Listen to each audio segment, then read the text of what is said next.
പറഞ്ഞത് കൊണ്ടാണ് നമ്മൾ ഇന്ന് വന്നിട്ടുള്ളത്. അപ്പൊ ഇവിടെ ബസ് ഇവിടെ പോകുന്നില്ല, ടിക്കറ്റ് കൊടുക്കുന്നില്ല പറയുന്നുണ്ട്. അപ്പൊ അങ്ങനെ ഉണ്ടെങ്കിൽ ഒരു ബസ് പോകണ്ട, നമ്മൾ ഇവിടെ തന്നെ നമുക്ക് നീതി നൽകുന്നിടത്തോളം നമ്മൾ ഇവിടെ തന്നെ ഉണ്ടാവും, സമരം ചെയ്യും. നമ്മൾ അവർ പറഞ്ഞതാണ്, അവർ മെയ് 15 മുതലാണ് പറഞ്ഞിട്ടുള്ളത്. അല്ലെങ്കിൽ അവർക്ക് പറയാമായിരുന്നു ഞാൻ മുഖ്യമന്ത്രി ആയ ശേഷം അല്ലെങ്കിൽ നമ്മളെ മിനിസ്റ്റർമാരുടെ ക്യാബിനറ്റ് രൂപീകരണം ആയ ശേഷം നമുക്ക് കൊടുക്കാൻ പറയാമായിരുന്നു. പക്ഷെ അങ്ങനെ പറഞ്ഞിട്ടില്ലല്ലോ.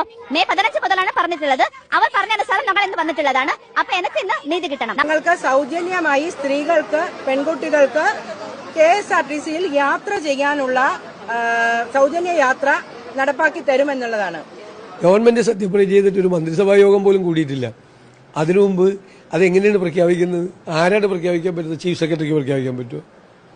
എന്തിനാണ് സ്വയം പരിഹാസ്യരാകുന്നത്? രാഷ്ട്രീയ പ്രവർത്തകരും രാഷ്ട്രീയ നേതൃത്വവും ആളുകളുടെ മുമ്പിൽ പരിഹാസ്യരാകരുത് എന്നാണ് എൻ്റെ വിനയപൂർവ്വമായ അഭ്യർത്ഥന. ഒന്ന് ആലോചിച്ചാൽ, ഒന്ന് മൈൻഡ് അപ്ലൈ ചെയ്ത് ആളുകൾ ചിരിക്കില്ലേ? അത് രാഷ്ട്രീയ പ്രവർത്തകർക്ക് മൊത്തം ദോഷമാണ് അങ്ങനെ ഒരു മോശം അഭിപ്രായം ഉണ്ടാകുന്നത്.